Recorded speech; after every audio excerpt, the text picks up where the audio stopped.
Sumilip si Javier sa labas ng tolda. Nakita niyang nakatayo pa rin si Jericho sa tabi ng damuhan. Hinintay niyang magpatuloy si Jericho bago siya sumunod. Nang magpatuloy si Jericho ay tsaka kumilos at sinundan ng may pag-iingat ni Javier si Jericho. Makalipas ng ilang sandali ay walang pag-aatubiling lumapit si Jericho sa bantay na nakatalaga sa labas ng kampo ng mga kaaway. "Tumigil ka!" sita ng barbaro. Binuksan agad ni Jericho ang kanyang talukbong sa ulo upang ihayag ang sarili. Lumapit ang isa pang barbaro at tinutukan ng sibat si Jericho. Nabahala tuloy si Javier sa ginagawa ni Jericho habang siya ay nakamasid mula sa bato sa itaas ng bangin. "Jericho naman, ano bang iniisip mo?" Bulong ni Javier sa sarili habang tuluyang pinaligiran ng mga kalaban si Jericho sa labas ng kampo. "Wala akong armas." Hinawi bigla ni Jericho ang balabal at ibinagsak ito sa lupa. Dahil sa ginawa niya ay tuluyan siyang nakilala ng mga bantay. "Alam ninyo kung sino ako. Dalhin ninyo ako sa inyong reyna, ngayon din." Wika pa ni Jericho. Nagkatinginan muna ang dalawang barbaro bago nagpasyang bitbitin si Jericho.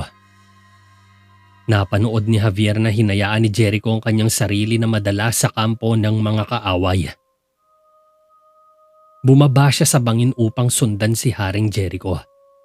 Dinala ng dalawa si Jericho sa isang malaking tolda sa gitna ng kampo.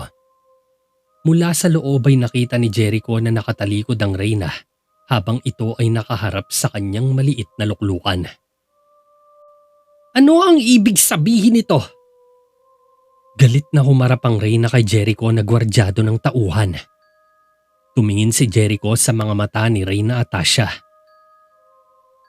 "Mahal na Reyna, naparito ako para..." Napahinto sa pagsasalita si Haring Jericho. Tumabingi agad ang ulo ni Jericho nang dumampi sa mukha niya ang malutong na sampal ng reyna. "Mahal na Reyna, pakinggan niyo muna ako. Alam kong mali ang ginagawa kong to, pero gusto ko lang sabihin sa inyo ng personal ang isang bagay. Pakiramdam mo, nakagawa ako sa inyo ng isang matinding pagkakamali dahil sa kakulangan ko. Magiging madali para sa iyo na magbigay ng hatol." Panimula ni Jericho habang nakasilip si Javier sa isang siwang ng tolda. "Nahihiya ako sa ginawa ko. Ito'y kaduwagan. Ito'y hindi makatarungan. At ako'y lubos na nalulungkot sa aking pagkakamali." Sinserong paghingi ng tawad ni Jericho kay Reyna Atasha. "Hindi kayang ibalik ng iyong paumanhin ang aking asawa. Ang paghingi mo ng tawad ay hindi rin tatanggapin ng aking mga tauhan. Kaya sa tingin ko, huli na para dyan. Kaya magdasal ka na." Sagot ni Reyna Atasha. "Tama po kayo. Napagtanto ko na rin yan. Alam kong wala akong magagawa para ayusin ang pagkakamaling yun." Wika ni Jericho. "Kung gayon, anong ginagawa ng isang Jericho Mondragon dito?" Sarkastikong sabi ni Reyna Atasha. Yumuko sandali si Jericho bago sabihin ang gustong mangyari sa pagitan nila ng reyna. "Gusto kong ihinto ang digmaan." Nagulat si Reyna Atasha. Maging si Javier ay nagulat din, pero mas nanaigang paghanga niya kay Jericho. Naglakas loob itong pumunta sa teritoryo ng kaaway nang mag-isa upang itigil lamang ang digmaan para wala nang dumanak na dugo sa lupa. Ginawa ito ni Jericho para na rin sa kapakanan ng lahat. Subalit mukhang desidido na talaga ang reyna na ituloy ang digmaan para ipaghiganti ang asawa at maibalik ang karangalang kinuha sa kanila ng Terraveda. "Medyo huli na para dyan," wika ng reyna. "Ibig kong sabihin, hindi ako nagmumungkahi na itigil ang digmaan. Isang alternatibo ang naisip kong paraan upang mas mapadali ang lahat sa pagitan nating dalawa. Hinihiling ko ang karapatan ng solong labanan. 2 kampyon para ayusin ang usaping ito sa pagitan natin, mahal na Reyna." Paliwanag kaagad ni Haring Jericho kay Reyna Atasha. At bakit ko naman ipagkakaloob ang ganitong kadaling pabor sa'yo? Anas ng Reyna. Dahil wala nang dadanak na dugo, mahal na Reyna. Maraming daan-daang buhay ang maliligtas sa ganitong paraan. Tumango si Reyna Atasha para bitawan ng mga tauhan niya ang mga braso ni Haring Jericho. At ano ang kasunduan? Saad ng Reyna. Kung manalo ang aking kampyon, dapat mong paalisin ang iyong hukbo sa aming lupain. Sagot naman ni Haring Jericho. At kung akin ang manalo? Tanong ng Reyna. Kung gayon, ang kalahati ng lupain ng Terraveda ay nasa iyong mga kamay. Tugon ni Jericho. Biglang napatigil sa pag-uusap ang mga pinuno ng dinala ng isang bantay sa loob si Javier at itinulak siya paluhod sa tabi ni Jericho. Napatulala na lang si Haring Jericho kay Javier. Pasensya ka na, sinundan kita. Nahihiyang paghingi ng paumanhin ni Javier kay Jericho. Kilala mo ba ang pangahas na ito? Seryosong tanong ni Reyna Atasha kay Haring Jericho. Siya ang aking lingkod. Sinundan niya ako dito. Wala akong alam tungkol dito. Sagot ni Jericho. Kung gayon, patayin siya! Autoridad na utos ni Reyna Atasha sa mga tauhan nito. Teka, pakiusap. Pakawalan mo na lang siya. Isa lang siyang simpleng tanga na naglalakad ng tulog tuwing gabi. Baka naaamoy niya ako kaya dito siya nagawi. Pakiusap ni Jericho sa Reyna sabay batok kay Javier. Napa-beast mode naman si Javier sa palusot ni Haring Jericho. Mukhang dalawang pabor na ang hinihiling mo sa akin ngayong gabi, Jericho Mondragon. Tumalikod si Reyna Atasha at umupo sa trono. Napatingin ito kay Javier na balot ng tensyon habang hinihintay ni Jericho ang desisyon niya. Uwes, magkakaroon ka ng iyong pagsubok sa pamamagitan ng labanan? Sambit ni Reyna Atasha. Napanatag naman ang loob ni Jericho. Ianunsyo mo ang iyong kampyon pagsapit ng tanghali bukas. Dagdag ng Reyna. Yumuko si Jericho bilang pagbibigay galang sa Reyna.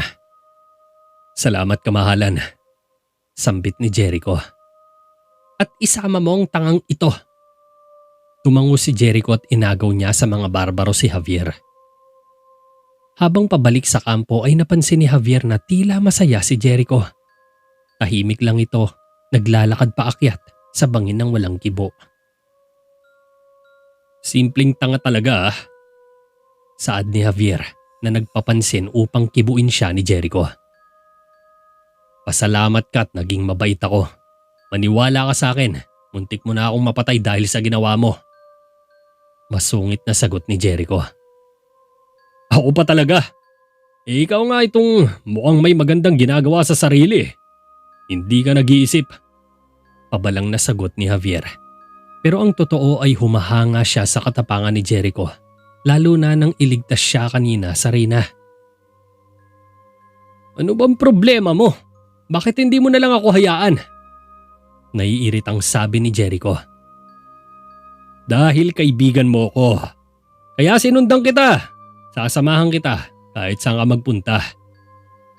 Pahayag naman ni Javier. Pinahahalagaan ko ang iyong napakagulong paraan. Sinusubukan mo lang tumulong. Pero pakiusap, huwag mo nang uulitin ito kung ayaw mong pareho tayong mawala ng ulo. Sabay nag-walkout si Jericho at iniwan mag-isa si Javier sa gubat na hindi nakareact. Sumunod na lang siya pagkatapos makalayo ni Jericho. Maagang pinulong ni Haring Jericho sa loob ng tolda ang kanyang matatapat na kabalyero upang ipaalam sa kanila na hindi na matutuloy ang digmaan. Sinabi rin niya ang nais niyang mangyari at ang tungkol sa mga kasunduan na napag-usapan nila ni Reyna Atasha. Ngunit nang marinig ito ng mga kabalyero ay umalma sila kaagad at pinakiusapan si Jericho na ituloy ang digmaan. Bagaman nakahanda na ang kanilang mga sariling ibuwis ang buhay sa digmaan para sa kapakanan ng mamamayan ng Terraveda, ay desidido pa rin si Jericho sa gagawin. Hinding-hindi niya babawiin ang kanyang binitiwang salita at nangako siyang ipaglalaban ang karapatan ng Terraveda kahit anuman ang mangyari. Gayunpaman, patuloy pa rin sa pangungulit sina Nicolas at Eliseo kay Jericho. Nakakasiguro din sila na baka may binabalak na masama si Reyna Atasha, kaya ito pumayag sa kasunduan. Bukod sa ibang bagay ay kumpiyansa rin silang mananalo sa labanan kapag natuloy ang digmaan sa kabila ng bilang ng mga kaaway. Pero ang dahilan ni Jericho ang siyang tumapos sa kanilang usaping panggera. Kamahalan, kaya nating manalo sa labanang to. Alam kong kaya natin. Wika ni Nicolas. Hindi ako nagdududa dyan. Ngunit anong halaga? Ilan pang tauhan ang kakatayin bago makamit ang tagumpay natin? Saad ni Jericho. At papaano kung matalo tayo sa pagsubok na to? Hindi natin pwedeng isugal ang ating mga lupain. Tiyak na pahihirapan nila ang mga pamilya natin at wawasakin nila ang ating mga tirahan. Sabat naman ni Eliseo. Yan ang kasunduang ginawa ko. Naniniwala ako na ito ay patas at paninindigan ko to. Sagot naman ni Jericho sa batang kabalyero. Kung gayon, ang natitira na lamang kamahalan ay piliin mo ang iyong kampyon. Sundot pa ni Aragon. Lahat ng mga kabalyero'y humakbang pasulong kay Jericho para irepresenta ang sarili. Magiging isang pribilehiyo to sa akin, kamahalan. Wika ni Ramon. Lumapit si Eliseo upang tanggapin din ang hamon para labanan ng kampyon ng kalabang grupo. Kamahalan! Matapang na saad ni Eliseo. May isang pagpipilian lang. Isang pagpipilian na makatarungan at marangal. Akin ang laban na to. Pahayag ni Jericho. Ang mga kabalyero'y hindi nasisiyahan dito, ngunit hindi sila maaaring tumutol sa kanilang hari. Kailangan nilang igalang ang desisyon ni Jericho, alang-alang sa batas ng kabalyero. Lahat ay nalungkot at nadismaya sa gustong mangyari ni Haring Jericho. Maging si Javier ay napailing na lang habang nakikinig. Maliban kay Aragon na labis na nasiyahan sa narinig. Mukhang mapapadali na rin para sa kanila ang pag-angkin sa trono dahil tiyak na ito na ang huling beses na makikita ni Jericho ang sikat ng araw. Ayoko! Isa itong daya! Wika ni Reyna Atasha kay Raya habang nasa loob sila ng tolda niya. Ano ba ang pakialam mo, mahal na Reyna? Huwag mong sabihing natatakot ka. Sarcastic na boses ni Prinsesa Raya habang nakatingin sa Reyna at naka-close arm ang mga kamay. Jericho! Bakit pipiliin niya ang kanyang sarili bilang kampyon? Saad ni Reyna Atasha. Dahil siya si Jericho.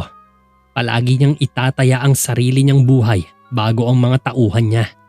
Maniwala ka sa akin, hindi ito isang lansihan. Lalaban talaga si Jericho kahit anong mangyari para sa karangalan. Sambit ni Prinsesa Raya. Parang mas natutuwa ka pa, Raya, kaysa sa akin. Kahit ano pang hilig niya, alam kong magaling naman dirigma si Jericho. Malamang hindi tatagal sa kanya ang kampyon ko. Tiyak na siyang mananalo. At isa pa, ninanasa mo ang trono ng Terraveda, hindi ba? Tanong ni Reyna Atasha. Lihim na napahimutok sa galit si Raya. Mukhang alam na din ng matanda ang pakay niya. Kaya medyo nag-aalangan ito sa laban. Gayunpaman, nagbigay pa rin si Raya ng isang ideya para hindi umatras ang Reyna. Hindi ko itinatanggi. Nararapat na talaga ito sa akin. Simula pa noon. Isinasaalang-alang ni Reyna Atasha ang emosyonal na tugon ni Raya. Pinakalma ni Raya ang sarili bago nagpatuloy. Titiyakin kong hindi mananalo si Jericho. Patuloy ni Raya. Napataas ang kilay ng Reyna. Papaano ka naman nakakasiguro? Tanong ni Reyna Atasha. Napangiti si Raya bago tumugon. Dahil may kapangyarihan akong tiyakin mawawala na siya sa mundo. Taas noong sagot ni Raya. Napatango si Reyna Atasha. Kung ganon, dapat mo tong gamitin laban sa kanya. Iaatras ko ang oras ng laban. Ngumiti at tumango naman si Raya. Ilang sandali ang nakalipas ay isang sulat ang biglang dumating kay Aragon sa kanyang tolda mula kay Raya. Aragon, kailangan mong dalhin sa akin ang espadang ginagamit ni Jericho. Dalhin mo ito mamayang gabi. Maghihintay ako sa gubat. Pagkabasa ni Aragon sa sulat, ay dali-dali siyang kumilos upang kunin ang espada ni Jericho. Lumabas siya sa tolda at nagpunta sa tolda ni Jericho. Pagdating niya, ay napansin niyang abala ang mga kabalyero sa ibang bagay at malungkot na nag-uusap sa likod ng tolda. Hindi rin niya makita si Javier dahil abala ito sa pagluluto ng kanilang tanghalian. Napansin ni Aragon na walang gwardyang nagbabantay sa labas kaya kumpiyansa siyang pumasok sa loob. Napangiti siya nang bumungad ang natutulog na si Jericho. Dahan-dahan siyang lumapit sa batang hari at maingat na kinuha ang espada na nakasandig lang sa tabi ng mesa ni Jericho. Matapos ang matagumpay na pagnanakaw ay nagmamadaling lumabas sa tolda si Aragon at nagtungo kaagad siya sa kakahuyan, dala ang espada ni Jericho. Habang papasok siya sa kakahuyan, ay tinitignan pa niya ang likuran niya upang siguruhing walang ibang nakasunod sa kanya. Pagsapit niya sa masukal na bahagi ng gubat, ay huminto siya at naghintay sandali. Ilang minuto ang nagdaan ay nagulat si Aragon nang makita si Prinsesa Raya na tahimik na nakatayo sa isang puno. Pambihira ka naman, Raya. Ginulat mo ako ah. Kanina ka pa ba riyan? Tanong ni Aragon habang nakahawak ang isang kamay sa dibdib. Nakuha mo ba? Seryosong tanong ni Raya. Siyempre. Ako pa ba? Nilahad ni Aragon ang espada at hinugot naman ito ni Raya mula sa scabbard. Pinagmasdan niyang maigi ang espada bago siya lumuhod sa gitnaan ng 3 maliliit na kandila na inihanda niya para sa ritual na gagawin. Hinawakang mabuti ni Raya ang espada at itinapat niya sa mga kandila. Pagkatapos nito'y sinimulan na ni Raya ang ritual sa pamamagitan ng pagbigkas ng mga makalumang dasal na natutunan niya mula kay Melissa. Nagulat si Aragon nang biglang lumakas ang hangin sa paligid nila habang nilalakasan ni Raya ang pagsambit ng orasyon. Kasabay ng pagningning ng mga mata niya ay itinaas ni Raya ang espada sa ere at nagliyabang talim. Walang nagawa si Aragon kundi ang mapanganga sa kanyang nasaksihan. Ilang segundo ang nakalipas ay nawala ang apoy at ibinaba ni Prinsesa Raya ang espada. Napabilib si Aragon kay Raya habang ito ay nakangiti. Siguradong katapusan na ni Jericho. Sambit ni Raya pagkatapos mamatay ng mga kandila. Kinabukasan, tinulungang isukob ni Javier kay Jericho ang chest-plated armor nito. Suot na ni Jericho sa kamay ang mga gauntlet, pati na rin ang kanyang silver trouser sa balikat. Dahan-dahang hinihigpitan ni Javier ang pagkakatali ng baluti sa likod ni Jericho. Napaigik si Jericho nang makaramdam ng sakit. Animoy piniga ang kanyang katawan sa pagkakatali ni Javier. Huwag masyadong mahigpit, Javier. Parang gusto mo na akong patayin bago pa na ako makapagsimula eh. Wika ni Haring Jericho. Sensya na. Tinanggal ni Jericho ang kanyang kaliwang guwantes at hinubad ang kanyang singsing. Bumaling siya kay Javier. Kung ang araw na to ang magpapatunay ng aking huling araw, ibigay mo ito kay Michelle. Gusto kong iwan ito sa kanya bago ako pumanaw. Seryosong ibinigay ni Jericho kay Javier ang singsing. Naglaho ang ngiti ni Javier. Pakisabi sa kanya na sana mapatawad niya ako sa mga nasabi ko. Sambit ni Haring Jericho. Siyempre, makakaasa ka. Sabay tango ni Javier. Binalik ni Jericho ang kanyang guwantes. Jericho, sa tingin mo ba makakaligtas ka sa panganib na to? Hari ka na ngayon. Marami naghihintay sa'yo. Kailangan ka ng Theraveda. Dapat kang manatiling buhay. Saad ni Javier. Hindi ko alam kung anong mangyayari. Pero sa unang pagkakataon simula noong naging hari ako, alam kong tama ang naging desisyon ko. Sabay ngiti si Haring Jericho. Pwes, kahit ano man ang mangyari, dapat kang bumalik ng buhay. Emosyonal na sabi ni Javier. Napansin ni Jericho na nagsisimula ng mamugto ang mga mata ni Javier. Hindi ka naman iiyak, di ba? Ani Jericho. Hindi Basta, galingan mo. Sabay tapik sa balikat ni Jericho at nagtawanan silang dalawa. Salamat aking kaibigan. Simpleng ngiti ang pinakawalan ni Jericho at nag-shake hands sila.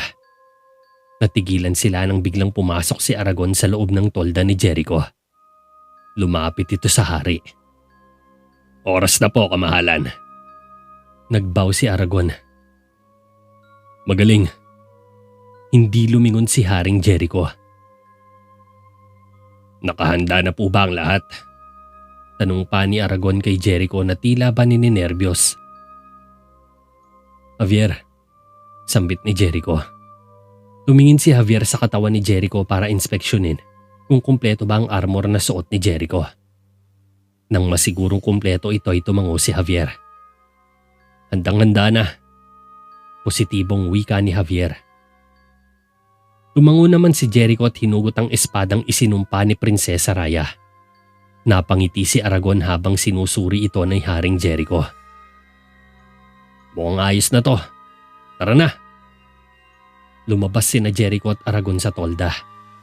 Sumunod sa kanila si Javier na kinakabahan sa magiging laban ni Jericho. Samantala, tila nakapan up naman ang kamera sa buong mukha ng isang lalaking malahigante ang taas. Itinarak nito sa lupa ang katan na malakawayan ng haba. Nanlilisik itong nakatayo sa harap ni Reyna Atasha at Prinsesa Raya na tila gigil na gigil ng sumabak sa laban. Ito ang lalaking haharap kay Jericho, ang itinuturing na kampyon ng taga-Mercia. Wala pang talo ang lalaking ito dahil sa malahalimaw nitong porma at tibay sa larangan ng pakikipaglaban. Lahat ng taong makarinig sa kanyang pangalan ay mistulang asong umaamo. Isang halimbawa ng perpektong bangungot sa gabing madilim. Hanggat maaari iniiwasan nila itong makaharap sa labanan dahil sa malahalimaw nitong itsura at sa kanyang brutal na pamamaraan. Ayon sa sabi-sabi, ang sino man na kanyang mahuli sa laban ay kinakatay niya ng buhay. Pagkatapos patayin ay pinagpipira-piraso niya ang katawan ng biktima. Dudukutin niya rin ang mga mata at walang habas na pagpapahirap ang kanyang gagawin. Brutal at walang awa. Napagsilbihan mo ng mabuti ang asawa ko, Habagat. Alam kong gagawin mo rin ito para sa akin. Makakaasa ba ako sa'yo? Wika ni Reyna Atasha sa higanting mamang napakatikas ang tindig. Tumango lang si Habagat bilang tugon. At Habagat, dapat walang patawad, walang awa. Huwag kang mag-atubili kahit isang segundo. Kahit anong mangyari, dapat mong tapusin si Jericho Mondragon. Sabat naman ni Raya. Umusok lang na parang toro ang ilong ni Habagat. Halatang excited nang makaharap sa laban si Jericho. Tiyak dudurugin niya ito ng pino. Sa sumunod na sandali, nagkaharap ang mga hukbo ng Theraveda at silangang Mercia sa pangatlong pagkakataon. Hindi lang ito ang unang beses na magkakaharap sa digmaan ng dalawang panig. Sa mga nakalipas na taon ay walang tigil ang pagdanak ng dugo sa pagitan ng magkalabang kaharian.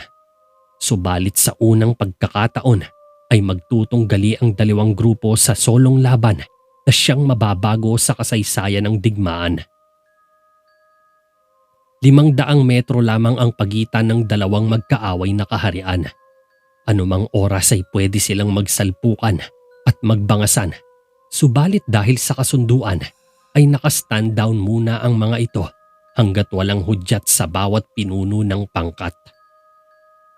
Naglalakad sina Habagat at Jericho sa gitna ng malawak na lupain. Sa border mismo ng Mercia at Terraveda magkaharap ang dalawa. Nasa itaas ng bangin nakapwesto ang hukbo ni Jericho, samantalang nasa layong 500 metro naman nakatayo ang puwersa ni Reyna Atasha. Kung pagbabasihan din, magiging 50-90 ang laban dahil sa lakas at malaking bilang ng hukbo ni Reyna Atasha. Literal na mga langgam kung ikukumpara ang mga tao ni Jericho sa buong hukbo ni Reyna Atasha na malabuhangin sa dami. Nang makalapit sa gitna ang dalawa ay awkward na napatingin si Jericho sa higanting si Habagat. Nagngangalit sa galit si Habagat na nakatitig rin kay Jericho na animoy kakainin ng buhay. Nagdududa ang tingin ni Jericho na tila masusuka siya kesa matakot. Tinarak ni Habagat ang sandata nito sa lupa. Seryoso lang na nanonood sa kanila mula sa linya ni Reyna Atasha, si Prinsesa Raya. Sabik na tila kumpiyansang mananalo sila sa laban. Samantalang nakangiti naman si Aragon sa frontline ng Terraveda. Nagsimula ang laban ng mag-fighting stance si Jericho sa harap ni Habagat habang pinapaikot niya sa kamay ang espada. Matalas ang tinginan ni Jericho at ng higante. Dahan-dahang lumalapit si Jericho kay Habagat na nakatutok ng diretso ang espada sa higanting kalaban. Nagkadikit ang kanilang mga armas nang umatake bigla si Jericho, subalit agad itong nasalag ni Habagat ng mabunot ang katan. Nagpakawala ng kanya-kanyang atake at tira ang dalawa. Mabibilis ang kanilang pag-atake. Halos hindi masundan ng mata ang laban. Walang nagpapaatras sa dalawa at halos lahat ng atake ay naiiwasan at nasasalag nila. Mahusay din pala sa mga taktikal na opensa at depensa ang kalaban kahit mas matangkad ito kay Haring Jericho. Nasa hulog lahat ang bawat binibitawang atake. Nagsasalpuka ng mga talim at mga lakas nila. Maging ang kanilang mga suntok ay halos walang makatama. Isang swing ni Jericho ang mabilis na kumonekta sa balikat ni Habagat na sinundan ng strikes sa batok at napaatras ang kalaban. Kasunod pa nito ang isang malakas na sipa sa sikmura na nagpatilapon kay Habagat. Bumalandra si Habagat ng 3 metro at napasayad sa lupa ang isang tuhod. "Sige! Tapusin mo na ang bakulaw na yan, Jericho!" Sigaw pa ni Ramon. Nakatayo lang ito sa tabi ni Nicolas at Kael habang sinusundan ang laban. Lumusob si Habagat kay Jericho nang makarecover ito, pero umatake din ang bida ng isang diagonal strike subalit biglang nakapihit ang kalaban sa kanyang tagiliran at pumwesto sa likod. Nashock si Jericho sa bilis ni Habagat. Hindi niya nasundan ang mabilis na galaw nito. "Sa likod mo, kamahalan!" Sigaw pa ni Eliseo. Hindi nakapaghanda si Jericho sa isang slash ng talim ni Habagat sa kanyang dibdib na sinundan ng isang suntok sa sikmura. Natapik ito ni Jericho pero pinalihis sa kanan ni Habagat ang kamao kaya kumonekta ito sa may bodega. Napaigik si Jericho sa sorpresang double attack ni Habagat. Nasugatan ng pisngi niya at sumuka siya ng dugo. Nag-aalala ang mga kabalyero sa pinsala ng hari, lalong-lalo na si Javier na tinitignan ng laban. Tumayo si Jericho at dinura ang natirang dugo sa bibig. Umatake siya pero nakapihit na naman ang kalaban sa kaliwa at sa likod muli ni Jericho. Sinaksak nito ng katan si Jericho sa likod. Nahawakan ni Jericho ang kamay ni Habagat mula sa likod niya. Siniko niya ang mukha ng kalaban na nasa likod pero nasalag ang siko niya at mabilis itong dumistansya sa kanya. Napangiti si Prinsesa Raya sa eksena. "Pambihira, mas mabilis pa ang bakulaw na to kay Gregory ah." Pinawi ni Jericho ang dugo mula sa pisngi niya pero sorpresang umatake ang kalaban sa tagiliran at nagpakawala ng nakamamatay na right straight. Binend kaagad ni Jericho ang katawan sa kaliwa na animoy humiga sa hangin at nakaiwas siya sa atake. Kasunod nito ay tinuhod niya ang kaliwang binti ni Habagat kaya sumayad muli sa lupa ang tuhod nito kasabay ng isang uppercut sa baba ng kalaban at bumulwak ang laway ng bakulaw. Napatihaya sa lupa si Habagat at bahagyang nandilim ang kanyang paningin. Mukhang katulad ka rin ng karaniwan. Sa una lang magaling pero wala ring ibubuga sa huli. Mabuti pa sumuko ka na lang kung ayaw mong dito matapos ang buhay mo. Wika pa ni Jericho kay Habagat na matalas na nakatingin. Tapusin mo na siya, Jericho! Huwag mo na siyang hayaang makatayo! Durugin mo na ang bakulaw na yan! Sigaw ni Kael kay Jericho.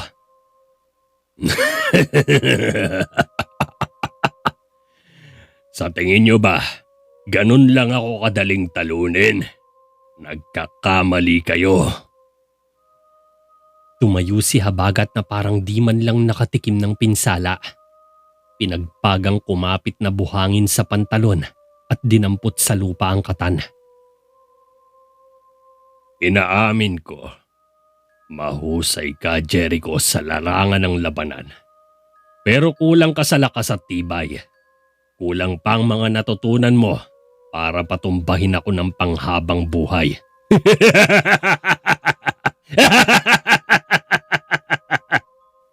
Sabay tumawa ng malakapre si Habagat. Dahil dito, nakaramdam ng inis si Jericho mula sa pangmamaliit ng kalaban. Napakamao si Jericho pero tahimik lang ito. Pinapahupa ang galit na unti-unting umiinit sa katawan niya. Tumingin ulit siya sa kalaban. Nakangiti lang si Habagat. Manda ka. Isang killer eye ang pinakita ni Jericho. Singtalas ng leon ang mga titig niya. Tila basukang naglaho si Jericho sa harapan ng kalaban. Nanlaki ang mga mata ni Habagat. Nagulat na lang ito nang lumitaw sa kanan si Jericho, sabay umatake sa tagiliran. Nablock ni Habagat ang atake gamit ang katan, subalit sinundan nito ng horizontal strikes ni Jericho na tumama sa ulo ng kalaban. Nagbalyahan ang dalawang malalakas na sandata ng magkatunggali nang maagapan ni Habagat ang nakamamatay na atake. Naghugutan sila ng puwersa mula sa paa, paakyat sa mga braso. Nag-uubusan ng lakas. Parang nangingilo ang mga ngipin ni Habagat sa pagharang sa atake habang mas lalong dinidiin ni Jericho ang lakas niya sa espada. Dahan-dahang napapaupo si Habagat at unti-unting napapaluhod ang mga tuhod sa lupa.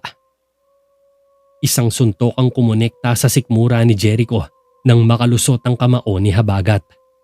Parang nayupi ang katawan ni Jericho at napaatras siya ng ilang metro. Tinuhod ni Habagat ang katan sa lupa para makatayo.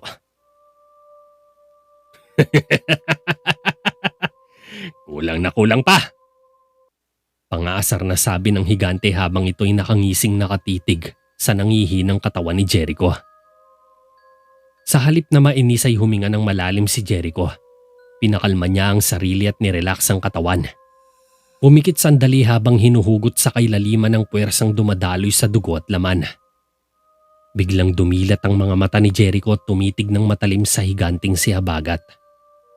Biglang nagkaroon ng shockwave sa lupa nang maglaho sa bilis si Jericho. Sunod-sunod na atake ang tinapon niya kay Habagat at sa bawat hampas niya ay dobling bigat ang nararamdaman ng kalaban. Subalit hindi rin nagpatinag si Habagat. Nakisakay siya sa daloy ng labanan at palaging nagbabanggaan ng kanilang mga sandata. Nagugulat tuloy ang karamihan. Namangha sa pinapakitang bilis ng dalawang mandirigma. Unang beses pa lang nila na makitang ganitong makipaglaban si Jericho. Isang nakagigimbal na bilis ang pinapamalas na tila hindi masundan ng kanilang mga mata. Ngunit nakakasabay naman ang katunggali sa bilis ni Jericho at hindi rin nagpapahuli sa maliliksing galaw at kilos ng bagitong hari. Palagi nitong nasasalag ang mga atake kung saan ito bumabagsak. Grabe, ang tindi naman ng labang to. Halos hindi ka panipaniwala. Hindi ko na sila halos masundan. Isang kapanapanabik na labanan ang pinapakita nila. Ang tindi, Komento pa ng isang kabalyero. Maging sina Prinsesa Raya at Reyna Atasha ay hindi rin makapaniwala sa kanilang napapanood. Animo na wala ang mga wisyo at tila nagsupersaya ng dalawa sa gitna ng laban. Palaging nag-uumpukan at nagsasalpukan ng atake ang dalawa habang nagpapakita ng tulin na hindi na masundan ng mga mata. Kaliwat kanang atake ang sumusulpot at bigla na lang lumilitaw. Lumilikot na ang mga paningin ng marami sa pagsunod sa kanila. Kaunti na lang at mahihilo na sila sa ginagawa ng dalawang mandirigma. Maliban kay Javier na saktong nasusundan ng mga kilos at galaw ng dalawa. Parang nag-i-slow motion lang sa kanya ang labanan ng dalawa. Isang agresibong pag-atake ni Jericho at nakalusot ito sa kalaban. Sinundan ng isang napakabilis na swing na nagmumula pa sa baba at umakyat na parang uppercut papunta sa leeg ni Habagat. Sinubukan ng higante na sumalag subalit nakabuelo na ang atake. Sa lakas ng swing ni Jericho na kumonekta sa talim ng kalaban ay napabuka ang mga kamay nito sa ere na animoy kristong bumagsak sa lupa. Tumilapo ng ilang dipa ang katan mula kay Habagat. Hindi agad nakatayo ang higante sa lakas ng impact na pinakawalan ng atake ni Jericho. Lumapit si Jericho sa nakatihaya na malaking mama at pinaulanan ito ng suntok sa katawan bago makatayo mula sa pagbagsak. Napabuga ng dugo si Habagat sa lupa habang nanginginig ang katawan sa mga ataking tumama sa kanya. Dumistansya agad si Jericho matapos ang ilang serye ng mga suntok.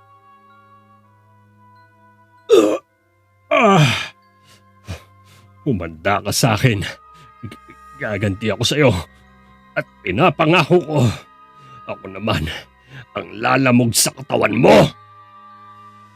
Nanginginig na tumayo si Habagat at pinulot nito ang kanyang katan na ilang dipa ang layo. Itinarak niya ito sa lupa at tumingin ng matalim kay Jericho. Galit na sumugod si Habagat sabay nagpakawala ng atake pero mabilis na nakakilos si Jericho kaya hindi nakaporma ang kalaban. Sabay bumagsak itong muli nang isang sipa ang lumipad patungo sa tiyan ni Habagat. Di pa ako tapos! Yeah! Sumugod ulit ang higanting si Habagat. Nakaredy naman si Jericho, nakalmado lang na naka-fighting pose. Isang diagonal strike ang dumaan sa pisngi ni Habagat nang makayuko si Jericho. Ilang inches lang ang layo at pugot na sana ang ulo ng higante. Pero maswerteng nakaiwas si Habagat kaya hanggang daplis lang ang tinamo nito.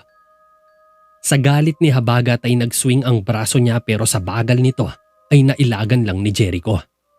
Yumuko at nag-sidestep lang sa kanan si Jericho para maiwasan ang atake ni Habagat. Sumunod ang galit na higante ngunit sa bawat atake nito ay nakakalusot ang mga kamao ni Jericho pero di ito iniinda ng kalaban. Sige pa! Suntok pa! Paghahamon ni Habagat. Napangisi si Jericho kaya isang tila maso mula sa ilalim ang biglang tumama sa baba ni Habagat. Napatingala ang higante pero nahawakan nito ang kamay ni Jericho at hinila siya nito palapit. Sinubuang ibalibag ni Habagat si Jericho sa lupa subalit nakakapit ito kaagad sa balikat ni Habagat at isang jab ang lumusot sa kaliwang panga ng higanting si Habagat. Nakawala si Jericho. Napaatras naman si Habagat at nahihilong napatingin sa baba. Nanghina ito at nandilim ang paningin. Ano? Kaya pa ba? Pangaasar pa ni Jericho. Sumugod bigla si Habagat nang makarecover at pinuntirya ang puso ni Jericho gamit ang katan. Mamatay ka na! Nanggagalit na sigaw ni Habagat habang papasugod ito kay Jericho. Pero isang fake ang atake ni Habagat. Nang makalapit ito ay itinarak nito ang katan. Hindi nakapaghanda si Jericho nang binangga siya ni Habagat. Sa lakas ng impact ay parang bolang tumilapon si Jericho. Lumapit si Habagat at nakahandang tapusin si Jericho. Gumulong si Jericho mula sa lupa at isang suntok sa bodega ang tumama at sinundan ng hiwa sa kabilang pisngi ni Habagat. Siniyasat ni Habagat ang pisngi kung may dugo at napaungol ito sa galit. Pangalawang beses nang nag-iiwan ng marka si Jericho sa kanya. Kaya nag-usok sa galit si Habagat dahil hindi ito katanggap-tanggap. Mukhang matatagalan pa ang laban na to. Nakakabagot na. Wika ni Raya. Ibinaling ni Reyna Atasha sa prinsesa ang kanyang pansin. Naiinip na ako. Oras na para tapusin ang laro. Nabindisyonan ko na ang dakilang espada ni Jericho. Hawak nito ang bigat ng 100 kilong bakal. Walang makakatiis ng matagal sa paghawak nito. Biglang nagningning ang mga mata ni Prinsesa Raya. Sumayad ang espada ni Jericho sa lupa na parang tingga sa likod niya. Tinignan niya ito. Hindi niya ito magawang iangat. Napangisi si Habagat. Umindayog ito ng isang hammer jam at ibinagsak sa down sweep. Sinuntok ni Jericho ang mukha ni Habagat pero nahagip siya sa upsweep ng katan ni Habagat. Napasigaw sa sobrang sakit si Jericho. Dumugo ang balikat niya. Sinusubukan niyang iangat muli ang espada subalit tila sing bigat ito ng tangking de gera. Nagtaka at biglang nag-alala ang buong hukbo lalong-lalo na si Javier. Nagsimula muling umatake si Habagat, ngunit kuminang ang mga mata ni Javier at nag-freeze si Habagat sa kalagitnaan ng pag-indayog. Animoy isang estatwa na di makagalaw si Habagat at nabitawan nito ang katan. Iniwan ni Jericho ang kanyang espada at binaon ang kanyang balikat kay Habagat. Natumba ang higante at napatihaya sa lupa. Nalilito naman si Raya kung ano ang nangyari. Naunang bumangon si Habagat at sinipa si Jericho sa sikmura. Kinuha agad ni Habagat ang kanyang katan kaya nataranta tuloy si Javier. Napangiti si na Prinsesa Raya at Aragon habang naghihintay si Reyna Atasha sa katapusan ni Jericho. Nakahiga lang si Jericho na halos walang magawa nang itinaas ni Habagat ang kanyang katan sa ibabaw ng kanyang ulo. Nagmadaling kumilos si Javier at umiiyak itong umusal para pigilan ang atake. Bumagsak ang katan mula sa mga kamay ni Habagat sa lupa sa likod niya. Bigla siyang nanlamig. Hindi siya makagalaw at nagtataka sa nangyari. Gumulong si Jericho sa likod ni Habagat. Hinawakan ng katan at mabilis na hiniwa ang hubad na likod ni Habagat. Napaluhod ang higante pero sinipa ito ni Jericho. Umikot ang katawan ni Habagat at bumagsak sa lupa ng nakatihaya. Kinuha ni Jericho ang katan at lumapit sa nakahigang kalaban. Nakahanda na sanang saksakin ni Jericho si Habagat. Subalit bigla itong tumingala sa kanyang mga tauhan sa tagaytay ng bangin. Tinitigan ng seryoso ang hukbo pagkatapos ay bumaling muli sa napabagsak niyang kaaway. Matalim lang na nakatitig si Habagat sa kanya. Tumusok ang sandata sa lupa malapit sa ulo ni Habagat. Nawala ang bangis sa mukha ni Habagat at napalitan nito agad ng nagtatakang ekspresyon. Naguluhan si Reyna Atasha samantalang naiinis naman si Raya. Sumabog ang sigawan ng hukbo ni Jericho habang pinupugay ang kanilang hari. Nabigla si Aragon at nadismaya sa laban. Hindi rin niya halos naiintindihan ang mga nangyari. Napilitan na lang siyang pumalakpak ng maghiyawan ng buong hukbo ng Terraveda. Mabuhay ang hari! Mabuhay ang hari! Mabuhay ang hari! Mabuhay ang hari! Sigaw ng mga kabalyero. Napaluha si Javier sa saya sa matagumpay na pagkapanalo ni Jericho sa laban. Halos siya na nga ang may pinakamalakas na palakpak sa kanila. Nagawa niyang kontrahin ang spell na nilagay ni Raya sa espada ni Jericho. Kung hindi lang sana siya naging maaga pa'y malamang ang labi lang ni Jericho ang may uuwi nila. Subalit nagtataka pa rin ito kung paano nangyari ang ganoong bagay. Napaka-imposible kasing bigla na lang tumirik ng ganoon ang espada, gayong nasa kondisyon naman si Jericho at nasa kalagitnaan rin ito ng laban. Dahil dito, napag-isip-isip ni Javier na nahaluan ng mahika ang naganap na laban. Walang duda si Javier sa bagay na ito, ngunit hindi niya masiguro kung sino o may kinalaman ba si Aragon sa nangyari dahil isa ito sa pumasok sa isip niya na posibleng maging suspect. Bukod sa mga kabalyero ay si Aragon lang ang maaaring maglabas-pasok sa tolda ni Jericho nang walang kahirap-hirap.